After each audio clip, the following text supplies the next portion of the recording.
and welcome to Series 4.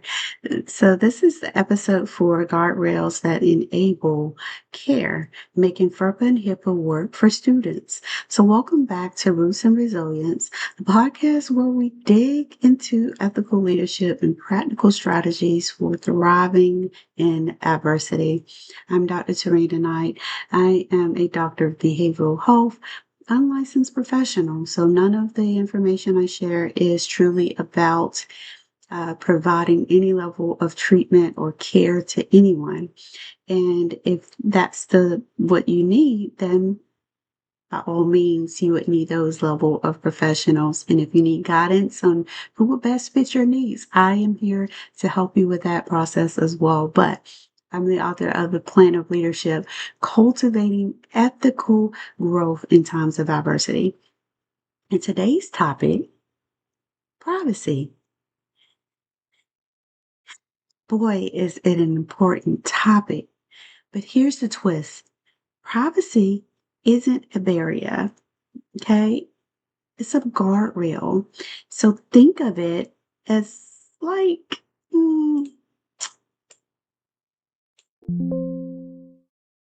okay, let's think of it this way. Think of FERPA and HIPAA as bumpers on a bowling lane, because hopefully you guys have been bowling at some point. But not, they're not there to stop the ball. They're there to keep it from flying into the snack bar. So think of the actual guardrails when it comes to privacy the same way. So we'll untangle FERPA and HIPAA in higher education and identify common missteps and outline how campuses can protect rights while enabling timely care. Because when privacy is misunderstood, students pay the price and not just in tuition. So first I want to talk about the map. The map is important. It's what applies where. And I want to start with the basics. The Joint Federal Guidance for Health and Human Services in the Education Department clarifies where FERPA and HIPAA applies. Here's the quick map. Campus counseling and health centers basically don't bill insurance, right? Because if they bill insurance, it's the billing of the insurance that then makes it fall into HIPAA. But without the billing of the insurance, it's treated just like student treatment records, so FERPA records. And HIPAA's personal health information definition excludes education and treatment records covered by FERPA, even if the clinic is a HIPAA covered entity. So you have to keep the two separate if insurance is actually being billed. And I'm going to keep saying that. Because if insurance is being billed, that falls up under HIPAA, okay? Second, university hospitals. If a student is treated at a university hospital that bills insurance, those records fall under HIPAA. In counseling centers, if the students see the campus counseling center, those treatment records are FERPA covered unless disclosed beyond treatment providers. Then they become educational records. Now, here's something to think about. If you have a student that goes to a service and they get medical care in which requires the billing of insurance, that falls under HIPAA, but you know that that information may be important to them receiving some form of accommodation, right? The lack of communication is the biggest thing across the board in any field and area. And what we find is that students don't know that they need accommodations. They know that they have this health related factor, whether it's mental health or physical health related, but they don't know how to bring the two together, right? And so many students are left faced with trying to navigate higher education, not understanding how to get the help they need. So the biggest thing is making sure that advertising these factors are important for students to know that this is available and how to access it. Because what happens is that is the only way we can get the information from mental health or physical health based factors in a way in higher education that once they sign their release of information at the Office of Disability and Accommodations, that gives the opportunity for that information to be used to now help them with their academic success. And that's what's important. Making sure that they are successful and all information are being shared the way it's supposed to. Spying on students, violating their privacy by gaining information illegally, by having people look into them and all these various things, don't participate in that. That's illegal. And we don't want to break any laws in this sense when it comes to that. Because as they say, we all do things that every day that could be seen as breaking some form of a law. Even all the way down to doing work at your own home that may have required someone licensed or certified to even do, but maybe you can do it because you watch a YouTube video, but that's illegal according to law. So, what you have to realize is that having things accessible to people, but without the appropriate level of communication is dangerous. It's risky. And are we shutting down colleges and universities because of that? No. Are we suppressing their growth? That may be happening at certain universities and colleges because those that are bigger colleges and universities feel as though the smaller ones don't know what they're doing wrong and they don't have any leverage against them. And so they're using their power to impact the growth of those that are less or that are not as large as them. So the next thing is counseling centers. If a student sees the campus counseling center, those treatment records are FERPA covered unless disclosed beyond treatment providers. Then they become education records. So knowing these little small core differences and being able to map out those differences makes the greatest difference when creating policies and procedures and educating faculty, staff, and students on what can and cannot be done while they're on campus. Because guess what? They're new to the campus. They should be educated. It's large. Some of them aren't as large as others, but still, it's a new space, a new environment, and something they need to be well vetted on the process. So, why does this matter? Mostly because if we're not going to tell them, at least show them where they can find the information and they can read it on their own, and they can actually share it with among their peers once they find out. The fear is that we'll have so many students that meet the criteria and need the help and not enough employees to help them. I get it. But at some point, we have to get very strategic about our advocating for funding through schools. I've never heard anyone advocate for student loan use when it comes to healthcare. Imagine the students over the years that didn't have healthcare that we could have advocated for funding for those that needed accommodation help to obtain the healthcare based needs to make sure that they're academically successful. It's all a part of education. Let's look at it also this way. 73% of campus administrators surveyed in 2023 misidentified which law actually applied in hybrid settings. Okay. And hybrid settings do make it a little bit difficult because when you actually have those services on campus, it's all education based at that point. But when you're sending them off campus, then it falls into the guidelines of HIPAA because it's off campus. It's not on the education um, or in the education environment. And so it's not direct, it's indirect. So it's off campus, it's considered a healthcare provider office. If they're dealing with insurance, it's HIPAA. Now, look at this. If you are mixing up sunscreen and bug spray, we know that both protect you, but in different ways.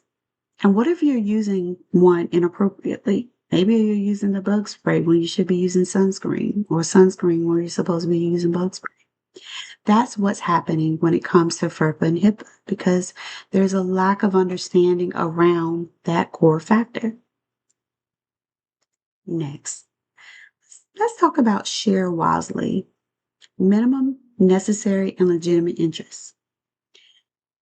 It's hard. I get it because we feel like the more we share about something, either it protects us, it provides information that can help people kind of manipulate or connect the dots in some sense. I get it. I have been in spaces where the anxiety of going through things can make you share or overshare or whatever the case may be.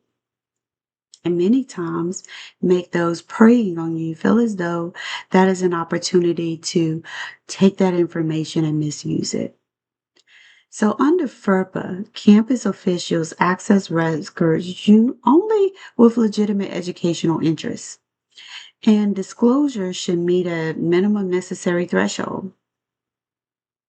Just to jump off subject for a second, I had a recent experience where I was asked for feedback on something and I gave it. And I received a response back that noted, "Thank you for the feedback and the use of AI."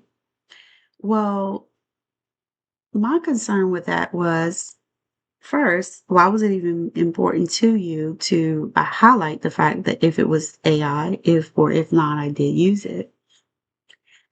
And is there some guideline rule or expectation to not use it? Because if it is, share it. But if it's not, why are we even having this conversation? You were provided the feedback. You can either accept it and use it or not. Your choice. And it's the same way with sharing information. Sometimes we talk about things we probably shouldn't even talk about. Just probably should keep it on point, as they like to say. And a lot of people is really good as need basis information in things that are harmful, but in things that are helpful, they tend to I don't know, not want to talk about it. Becomes non-existent. Oh, it's working well. We don't have to discuss. Here's something I want you to think about. So when we're looking at university systems, the best practices briefs explain these distinctions and typical pitfalls. Okay. And here's the kicker. Administrators often overassume HIPAA obligations, creating unnecessary barriers to care. Like, oh, I cannot share that with such and such because it's a violation or breach of something, and it really isn't. You're just misunderstanding what you can share and you cannot share. And so you're making a conscious decision to not share at all, and that impacts the patient, it impacts the student. Or worse, they're under protect sensitive data. So both extremes are dangerous. Either you're giving too much information to all the wrong people, or you're not giving any information and they're not getting in the actual assistance or accommodations that they need. Integrated school behavioral health tools offer case examples of return on investments, information notices, staff trainings, and secure storage. Principles that transfer beautifully to higher ed. Let's take a look at this. Institutions that implement clear FERPA HIPAA training reduce compliance violations by 42% and improve student care coordination by 31%. That's not just policy, it's impact. So think of FERPA and HIPAA like two parents at a PTA meeting. They both care about the students, but they have different rules. FERPA says share with teachers when necessary, while HIPAA says don't gossip about medical stuff. And then neither says lock everything in a vault and throw away the key. Nobody needs to know anything.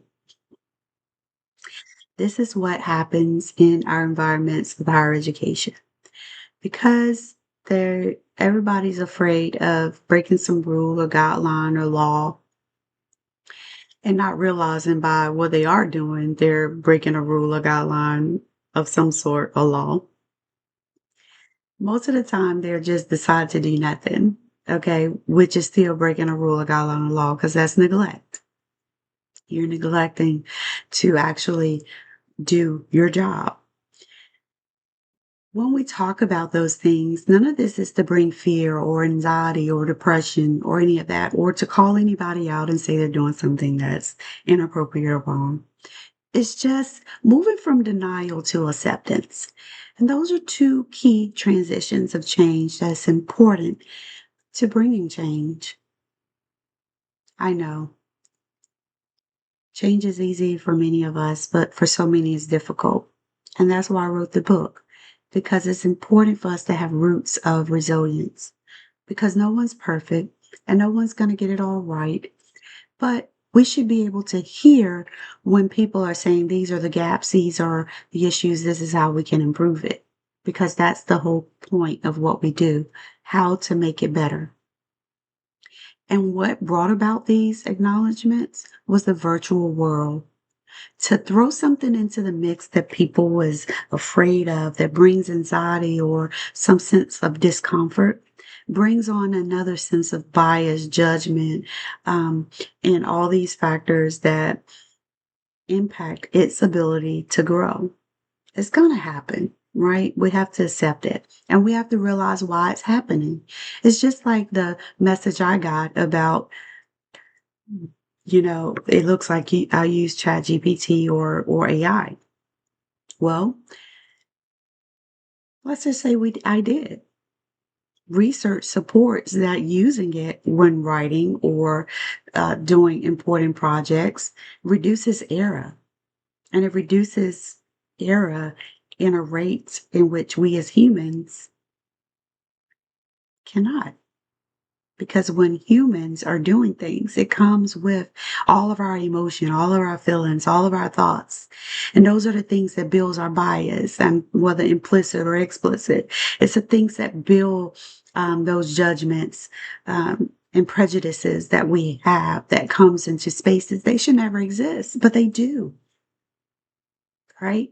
Even if you may use it. And this guy even acknowledged that he uses it. So what was the point of even talking about it? That is what I'm saying. When people want to discredit someone or make someone look as if they're not as smart or knowledgeable as they are trying to, I guess, appear, people highlight things like that to discredit them. And that's what that was truly about. It was more so about maybe somewhere in a conversation, someone said, "Oh, wow, this is some really deep, thorough feedback that was given by her." And that person felt like, "Oh, no, I'm pretty sure that it wasn't her, it was the use of AI. I'm going to find out." And they send an email to see what my response will be.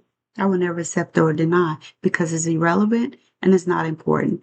And I really don't agree with this whole mindset of society that we have to keep noting everything. Okay.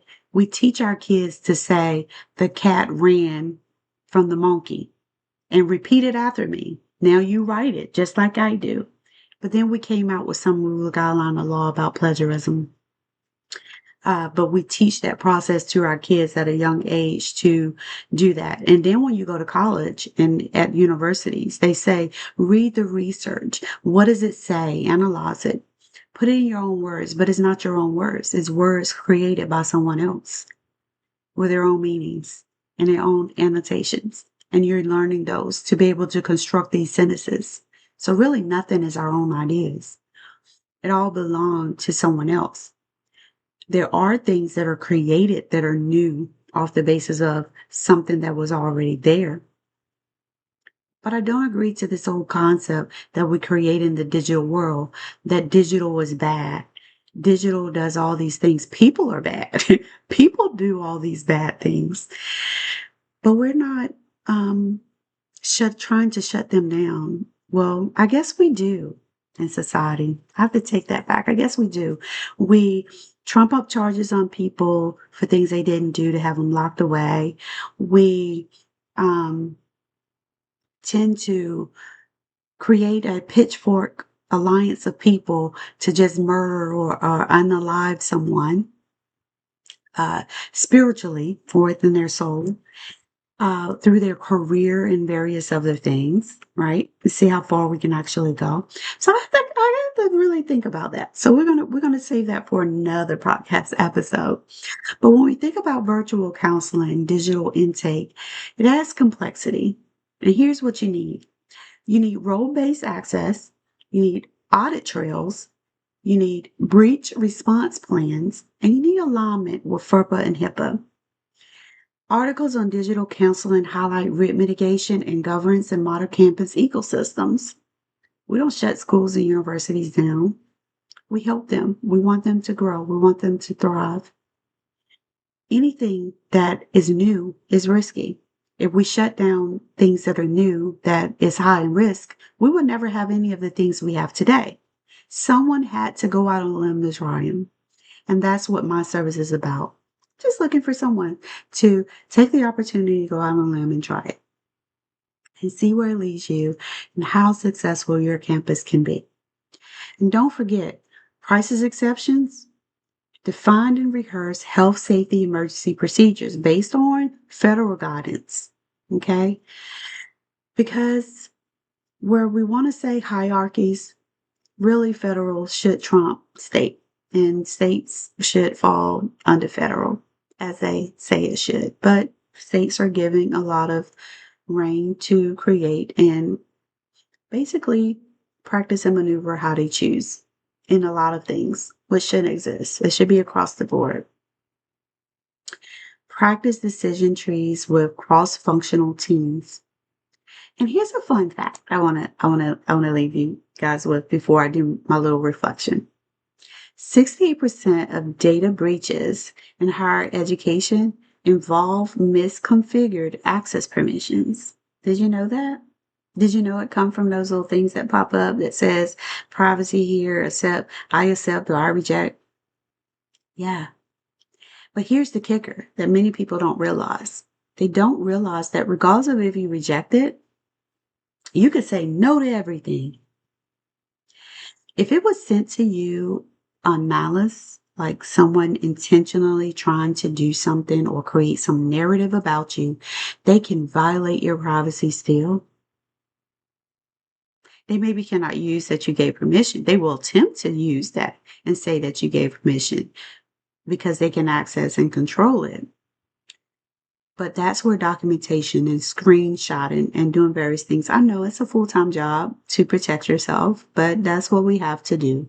Protect yourself. When you identify that you are targeted, regardless of what field you're in or what you're doing, when you're dealing with online technology, computer-based things, I want you to know that you're not insane.